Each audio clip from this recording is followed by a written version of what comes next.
Welcome to Real Estate Coaching Radio, starring award-winning real estate coaches and #1 international best-selling authors, Tim and Julie Harris. This is the #1 daily radio show for realtors looking for a no BS, authentic, real-time coaching experience. What's really working in today's market, how to generate more leads, make more money, and have more time for what you love in your life. And now your hosts, Tim and Julie Harris. Welcome back. Today is day 2, and this is your 5-year plan in real estate. This plan was originally designed for new real estate agents, but frankly, anyone can use it. And this is a plan for you to lean back into if you find yourself having been in the business for a few years and needing a real course correction. That's what this is all about. So today we're going to get to day 2, and we're going to get more into the weeds of specifically what you should be doing, how you should be applying your, really scheduling yourself and what you should be learning and what's going to come as a result. Because remember, guys, at the end of the day, you're doing this business for one primary reason. If you're going to be serious in this business, if you're going to have a business that you're long-term, that you're proud of long-term, it's going to be a business that has to be producing lots of profit.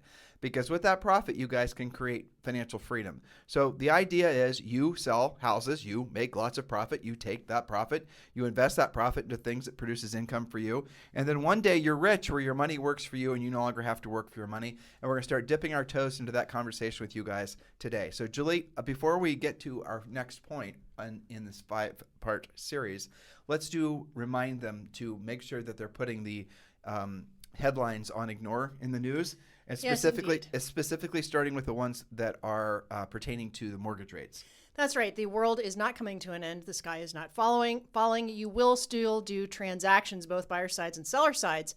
And there have been a lot of headlines. I know Inman was running some of those, but also, mortgage sites and different things trying to motivate people to get it done. But here's the thing. I ran this just about 5 minutes ago on mortgagecalculator.org, which is a tool all of you guys hopefully know how to use. And for a $500,000 purchase price with 20% down and great credit, which is 740 to 850, which many borrowers have right now, the payment is still $2,000 or less a month at I think I ran it at 4.7%. That is still, by historical means, outrageously low. When we bought our first house, everybody said, it's 7%, woohoo!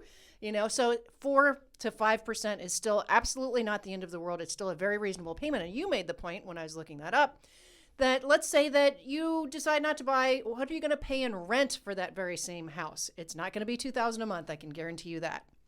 So there you are. And remember, what would a $500,000 house in your marketplace, listeners, what would it cost to rent? Bottom line is a heck of a lot more than $2,000 a month. So ultimately, people are way better off locking in even a 4.7% 30-year fixed rate mortgage. Because remember, they can always refinance if the rates go down again. But do you think right now, in what's going on in the world, do you think rates are going up or they're going to go down? I'm going to guess they're probably going to end the year someplace about where they are now, less than 5%. But still, there's no real benefit to essentially waiting. And matter of fact, it's going to cost them money. This is kind of it's even difficult for me to say this, but you can borrow money right now, even at less than 5%. You can borrow money right now at 5%. But if the property that someone's purchasing is going to increase in value or inflate or appreciate, whatever term you want to use, by over 10%, well, then they basically, because of the amount of money that house is appreciated by or inflated by, it's more than covered the cost of the borrowed money. So the interest on the loan, now let's say the payment was $2,000 a month, to Julie's point, and let's say $1,500 a month is going to interest because it's a new mortgage. You know how that works. Amortized over 30 years. You don't really start, biting into the real principal till you're about halfway through. But the moral of the story is that at the end of the day, the inflation or the appreciation of the home is going to, the actual amount that it's going to increase in value will exceed, let's say, that $18,000 you paid in interest. So you guys got to keep these things in mind and really be looking at these opportunities and these headlines as what they truly are, which is fear-mongering in a lot of cases. So, Julie, let's get to day 2 here so you can jump right back in. You got it. So, again, we created this podcast series, which is going to be for all of this week. The Real Estate Agent's 5-year plan, we've created it to provide a specific, practical, and tactical plan to meet or exceed your goals in your real estate career, as well as ultimately in your life. in 5 years or less. Yes, we want you to be investing early on. So pay attention. If you missed yesterday, you can get caught up and then continue your notes today. And as always, thank you for keeping this podcast the number one daily podcast for real estate professionals. And remember to like and subscribe so that you receive every show the second that it's released. And if you're on iTunes, please do give us a 5-star review and then share with us why you liked the show. Your continued support and encouragement are greatly appreciated. All right, so Julie, let's get to point number 4. I'll read it and we can talk about Sure. it. Point number 4, your listing goal is to have 2 listings at all times. This is in your second year. And we're going to show you how to do that in the coaching program, so don't feel, you can read it, Julie. Yes, well, this is still in your first year. Remember, we started talking about the first year yesterday. Sorry. That's okay. So your first 3 points were from yesterday. We're still talking about your first full year in real estate. And point number 4, your listing goal is to have 2 listings at all times. We started talking about this a little yesterday, assuming that the average days on the market in your market are 30 days or less where you're selling. And I check this on virtually a daily basis. Most of the country is still about 20 days on the market or less currently. Nationwide, we have a 1.7 month supply. So we're at least 60 days or less. So adjust appropriately. Now, if you see the days on the market inch up, probably that means there's more inventory, which means you too will have to carry more inventory. And maybe you'll have to have 3 listings at all times instead of 2 in order to be guaranteed that 1 will close. We talked a little bit yesterday about, if things are selling in 20 days or less, why don't you just want 1 listing at a time? Well, if that 1 listing sells like it should in the next 2 weeks, congratulations to you, but you took 2 weeks to sell it, you might take 45 to 60 days to close it, which means you're going to have feast and famine baked in. Now, Julie said 2 listings at all times. She's giving you some specific numbers. We promise you guys we're getting into the weeds.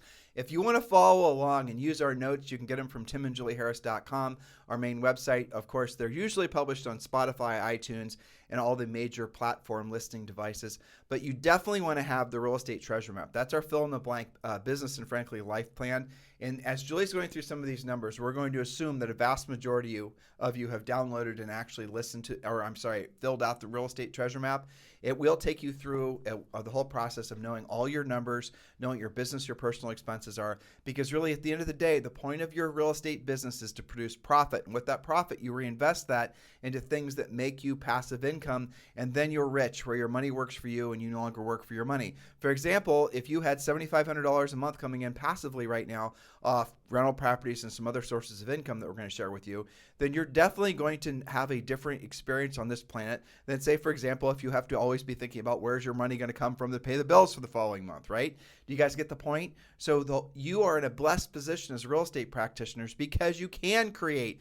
Really, you determine how much money you're going to make. You determine how much profit you're going to have. But it all starts with having a plan, and that's what the real estate treasure map is. So text the word Harris, that's our last name, Harris. Text the word Harris to 47372. Go ahead and do that now. Text the word Harris to 47372, and we'll text you back a link where you can then download the real estate treasure map. And the first part of the treasure map is, by the way, this is going to be 60-some pages, I think 63. The first 40 of which are just mindset, education, right? And the last part is the fill in the blank part. But get it done and don't stop when you get to the math part. We explained you how to get it all done. You will have a tremendous sense of direction and relief when you actually have completed your real estate treasure map. So text the word Harris, our last name, Harris, to 47372. And remember, a message and data rates may apply. Yes, so point number 5, again, we're talking about your first year in real estate, or maybe you're like somebody I talked to earlier today who had been licensed in a previous state, took a little bit of time off, and now is licensed new and starting over again. You decide, but this is your first full year or your first reset year, we might call it. You're talking about Erin. And yes. By the way, if that gal isn't a superstar within 12 months, totally. If she's not an absolute top producer within 12 months, I'll be really surprised. I couldn't agree with you Phenomenal potential. She is absolutely extraordinary. I agree. And she's textbook for somebody like this. She does have some experience, but she's experiencing a new market. She's highly motivated. She's highly focused. So, Erin, this is for you as well. All right. So, point number 5. You must immediately set up 3 separate bank accounts, a savings account, an operations/checking account, and a tax account. Every single time you're paid from day one, you place a minimum of 10% into savings, 20% into your tax account, and the rest into your operations or checking account. Do not commingle savings and tax accounts. I hear this all the time from you guys. You say you've got your tax money saved. Well, where is it? It's in my savings account. Well, that money doesn't belong to you. It's not savings. You've got to separate them. The tax money does not belong to you. Upgrade your savings percentage as soon as possible. Some of you can, from the get-go, be saving 20 or 25%, especially now that commissions are higher. But you should have at least a 75 to 80% profit margin from your first year. First of all, that's how you spell commingle? Yep. Oh, that's crazy. I would have gotten that one wrong. I tried hyphenating it, and it corrected. commingle. Yeah, I know. Well, that's Weird, huh? crazy. Yep. Yeah. I would love to know the etymology on that word. I know. But I'll tell you guys physically how Julie and I did this. And by the way, we didn't do this in our first year. And after our first year, we got a tax bill. And we were like, well, what? Like a lot of you have experienced. But fortunately, we were very quickly able to figure out that this is the, essentially, we are going to have to figure out how to pay our own taxes and make it so we didn't get behind in our taxes. And so what Julie would do is she would physically take in the commission check. Because, I mean, if you guys get wires, you can just do this online. But she'd take in the physical commission check.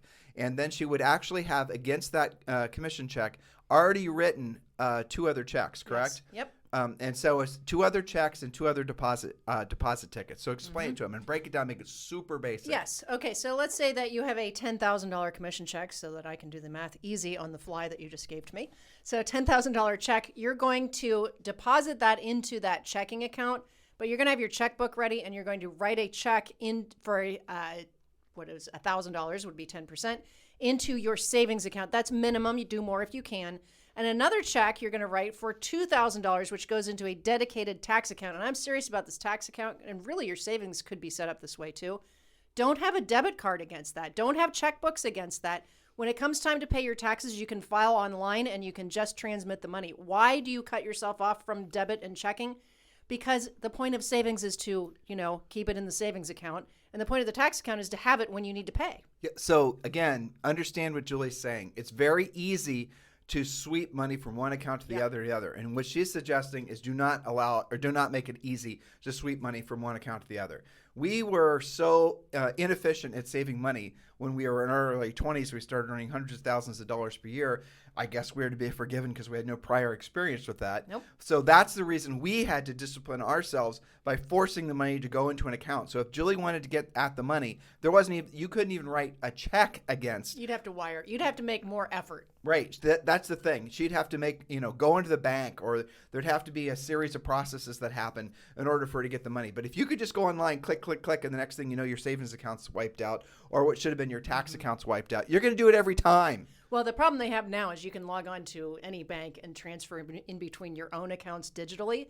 So if you really want to be disciplined about that, you should have your tax account set up at a different bank where you have to have extra effort to transfer back and forth. Really, the smart move is, and this is depending on your state. Some states you can do this, others you can't. You should incorporate, you guys, I'm not an accountant, not a tax planner. Yep. I do not play one on TV.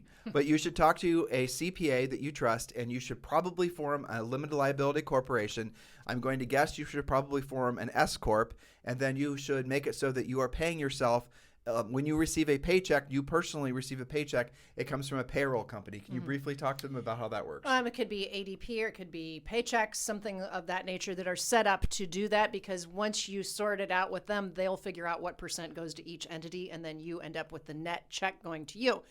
And that's something that we recommend in coaching that you do after you've got probably 6 months of fairly consistent income, which should be the result of following our plan. When they're just getting going and they don't have that confidence that they're going to be able to make it every month, you can still set it up, but just make it at a lower amount because you're going to have a minimum. Right. So what she's saying is, if you're not confident, like for example, some of you are saying, well, I'd love to receive a regular paycheck from my business, but I don't necessarily have the consistent cash flow yet. That's perfectly understandable. Yep. So the system would be to not pay yourself consistently, and you'd have to then tell the paycheck company when you want to pay yourself and what the amount was, or make it so the paycheck you were receiving was like $100 or something. But the nice thing about these payroll companies, what they do is, like when Julie and I sold real estate in Central Ohio, you guys are going to think I'm making this up, and I'm not. This is so crazy. So we were based in New Albany, Ohio, let's say. New Albany, Ohio is a city. There would be a city tax in New Albany, Ohio. There would be a state tax in the state of Ohio. And, of course, there would be a federal tax. Well, if we sold a house in an adjacent city, say Gahanna, Ohio, or Westerville, Ohio, or it doesn't matter where, Ohio, Each of those little dinky cities would all have their own income tax that we had to pay. At different percentage rates, At different too. percentages And they were rates. anywhere from 0.5% to like 1.5%.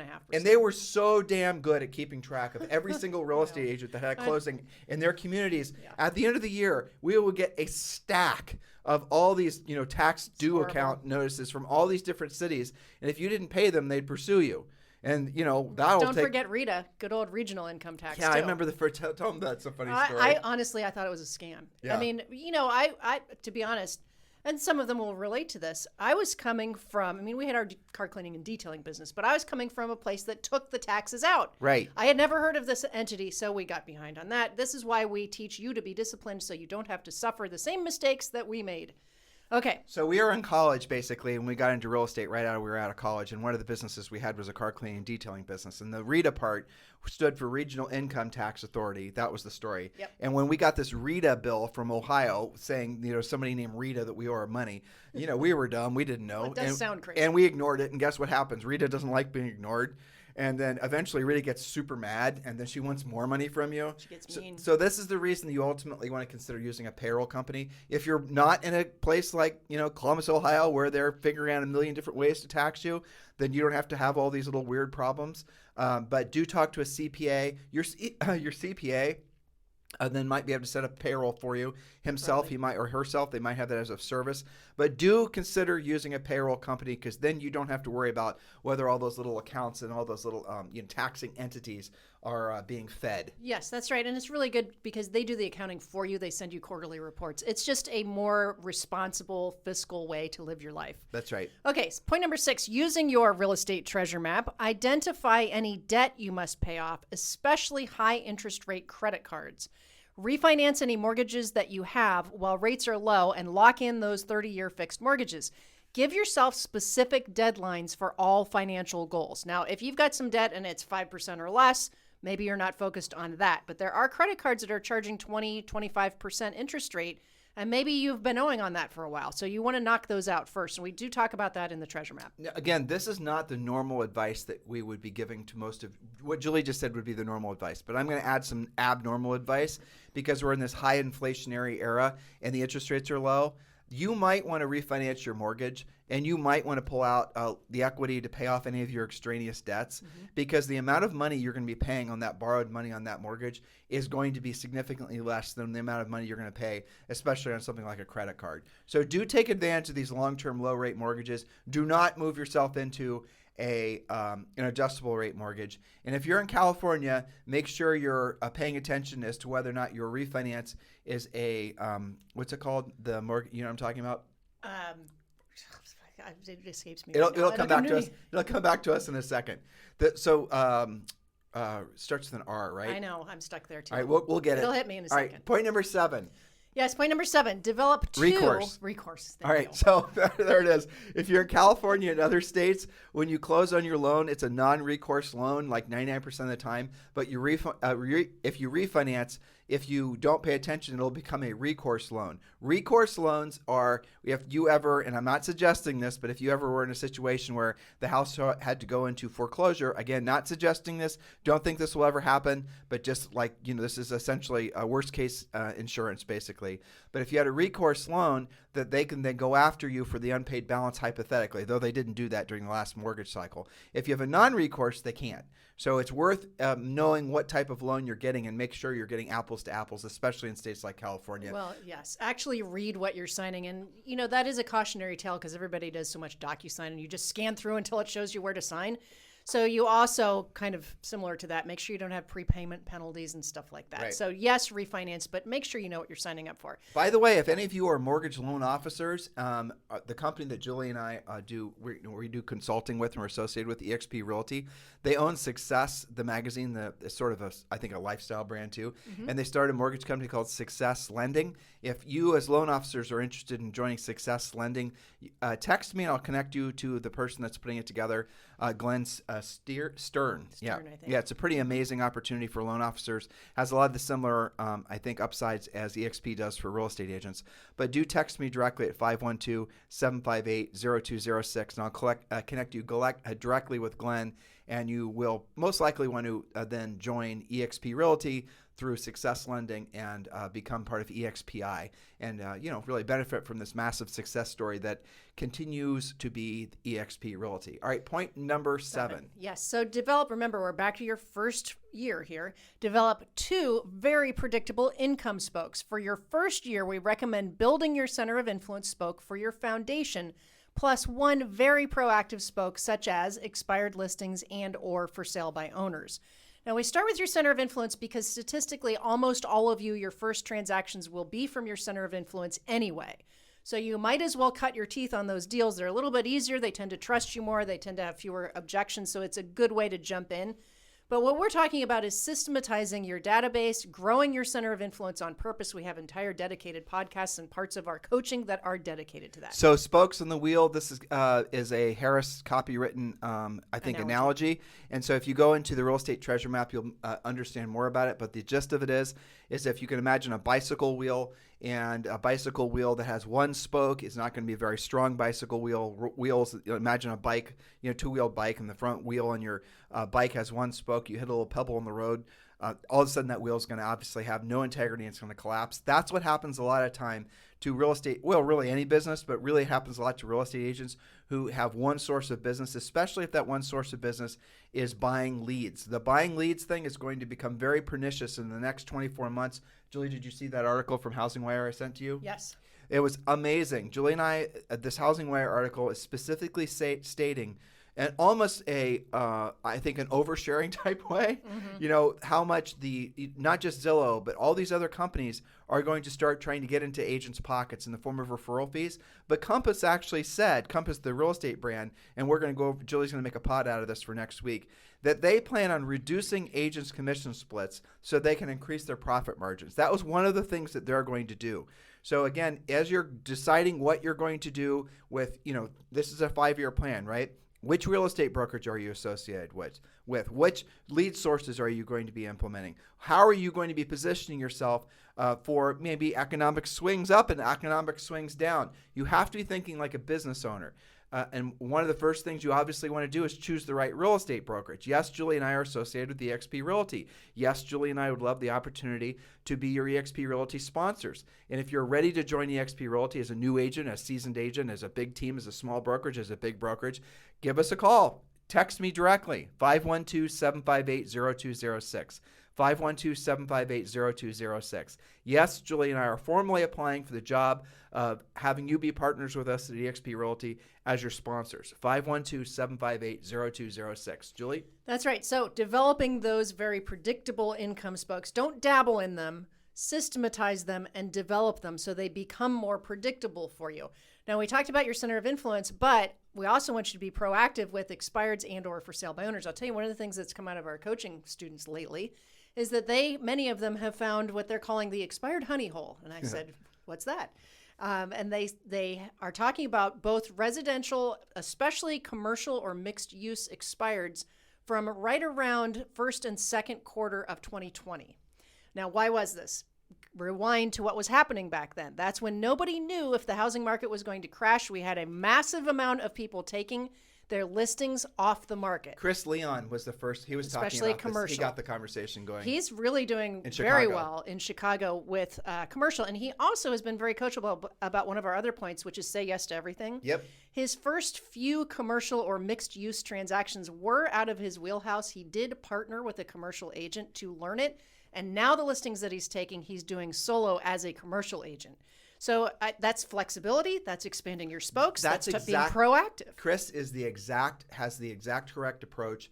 And I'll tell you the other thing I like about Chris Leon in Chicago is that he also is building passive income through rental properties. Yes. And he's also building passive income through EXP's revenue share.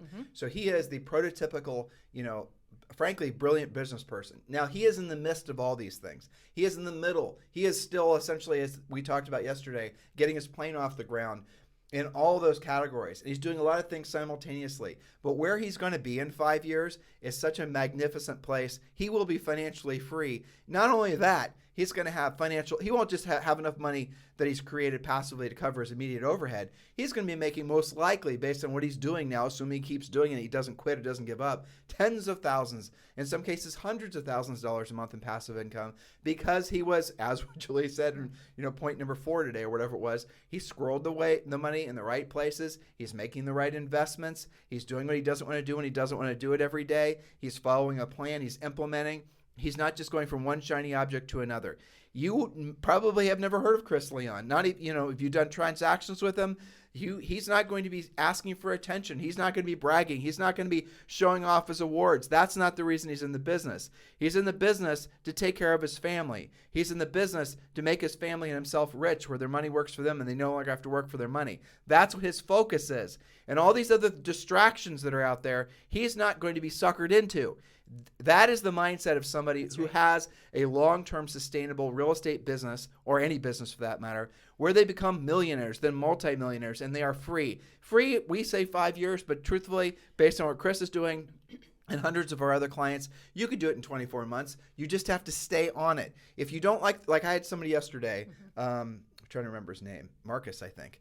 Marcus, he was talking to me about sponsoring agents at EXP.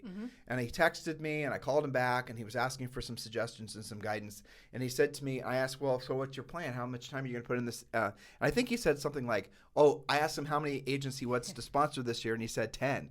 And I said to him, if your plan is to sponsor 10 agents this year, which is frankly not that difficult, you won't do it. Because if you say you're going to sponsor 10, you might sponsor 3 or 5. And he didn't really understand why. And I asked him, so if you're shooting a bow and arrow, you have a bow and arrow in your hand, and you're trying to hit dead center.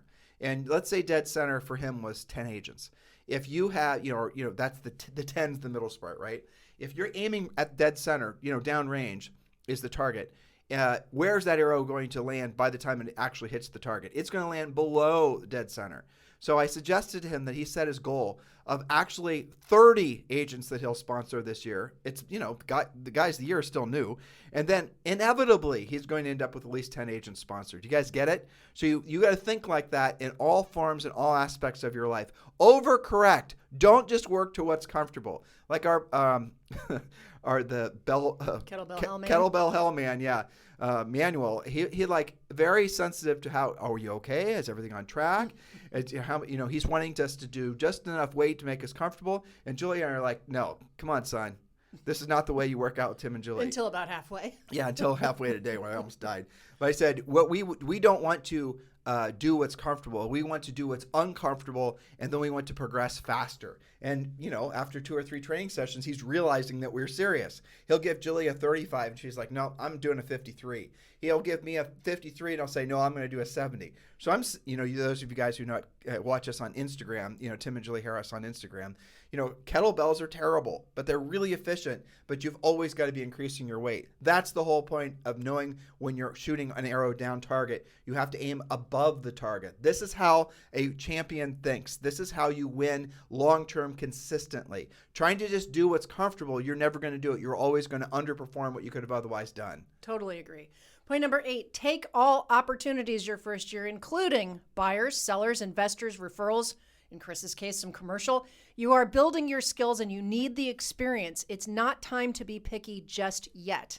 You don't have the experience to be picky until you've gone through lots of different experiences. So your script is, yes, it's my pleasure to help you with that.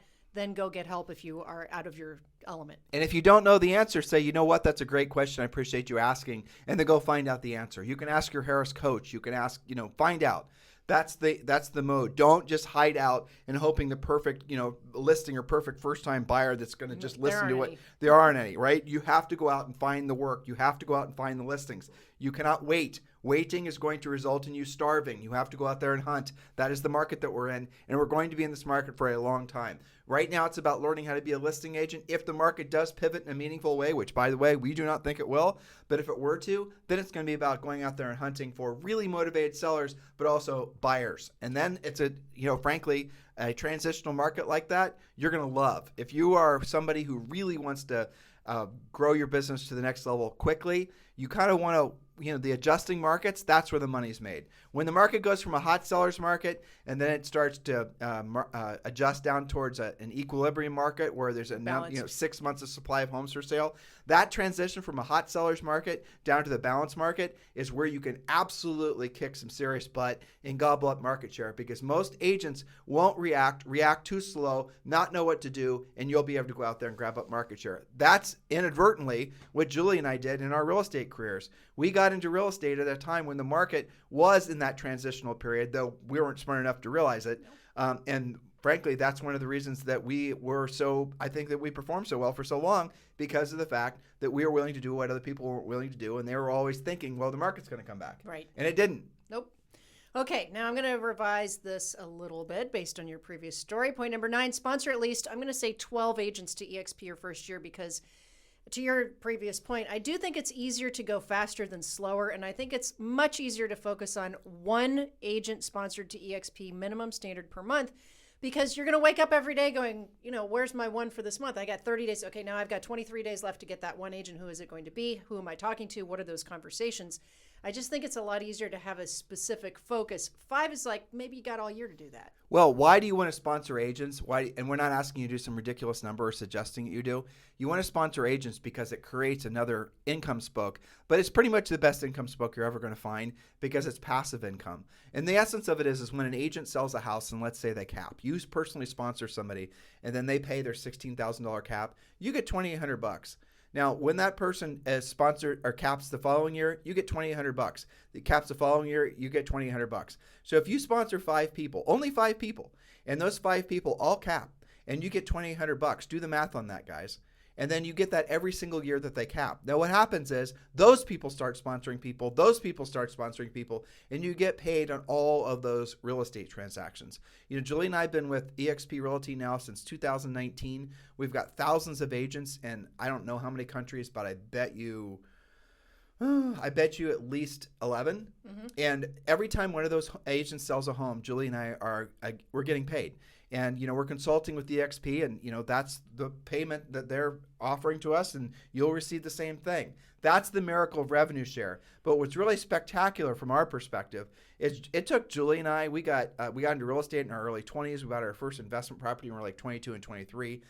It took us from about there to about 40 to have accumulated enough paid off rental properties and cash flowing rental properties that we could completely live off the cash flow from our rental properties. Not just enough to pay our immediate bills, but enough to actually have a really nice lifestyle beyond that. We could, and we did, basically completely retire by the time I was actually 41. And Julie was, the funny thing is that was almost exactly 10 years ago. I know. And Julie was 39. So, or actually she was, I turned 41. You just turned 40, yeah. And we had enough money coming in that we accomplished our goal. And then obviously we got bored and we decided to get back to work.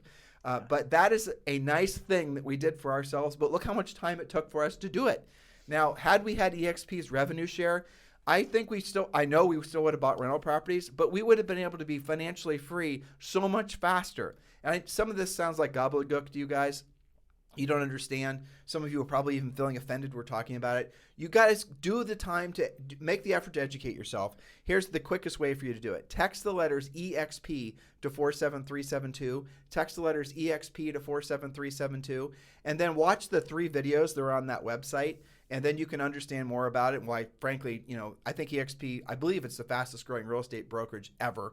But all we're trying to do now is we're trying to insulate you guys from the ups and the downs in the real estate business. We want to create multiple streams of income for you. We want to have it so that you guys are financially free. And eXp Realty, as a great brokerage by itself, is fantastic. $16,000 caps, all these other benefits.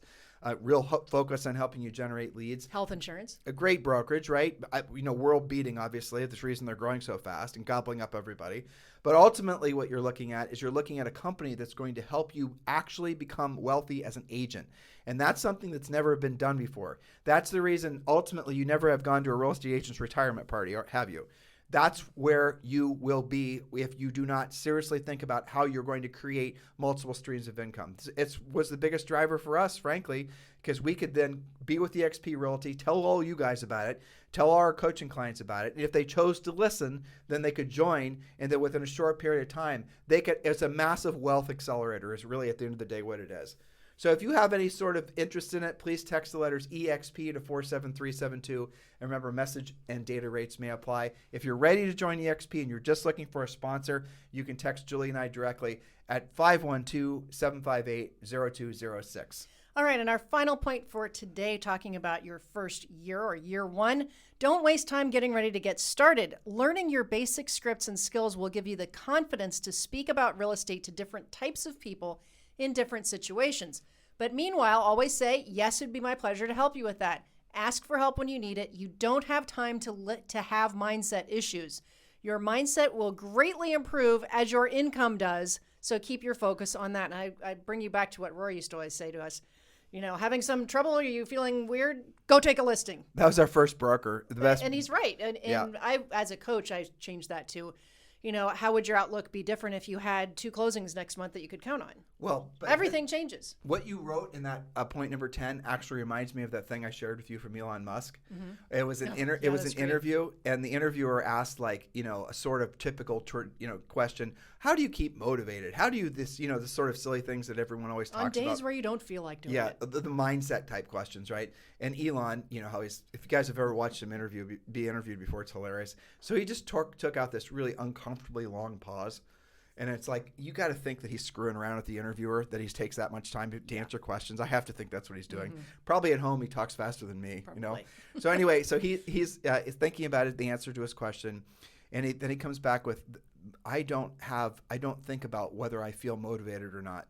He said, that's not something has ever entered into my mind. He said, this is my words, not his. I am on mission. I am here to create. I'm here to complete. I'm here to actually get things done.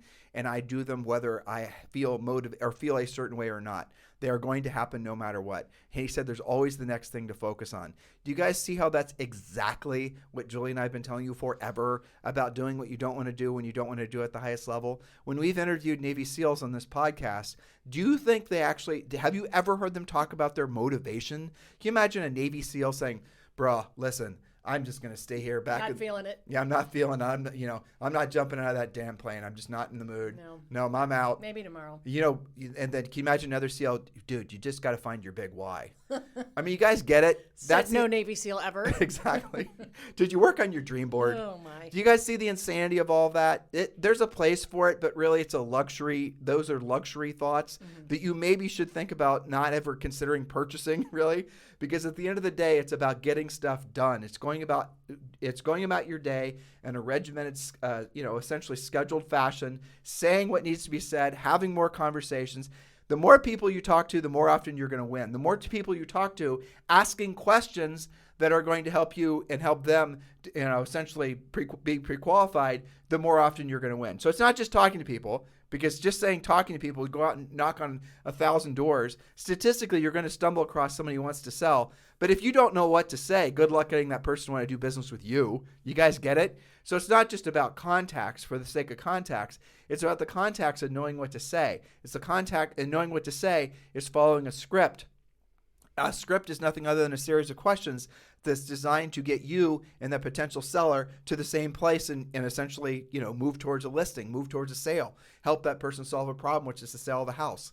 That is what a professional sales approach is. You will never hear from Julie and I that you have to make 5 TikTok videos every day. We're not going to suggest you guys become influencers. We're not going to suggest you guys try to do things that won't result in you helping people and getting paid. Now, if you have come to this industry with a fistful of cash and you have no limit to the time you can put into it, and you want to try to become a real estate influencer, and you think somehow that that's going to lead all these sellers to want to call you, go for it. Try it out. If you have no fear and no risk of financial calamity from spending all this time doing something that most certainly won't get you to the result, then go for it. You be the experiment. But for the rest of you, for the rest of us, for those of us who all came from normal upbringings and, no one was born. I doubt there's too many people that were born with a silver spoon in real estate. Most people are in real estate because this is the best opportunity for them to create financial independence. How's it working out for you?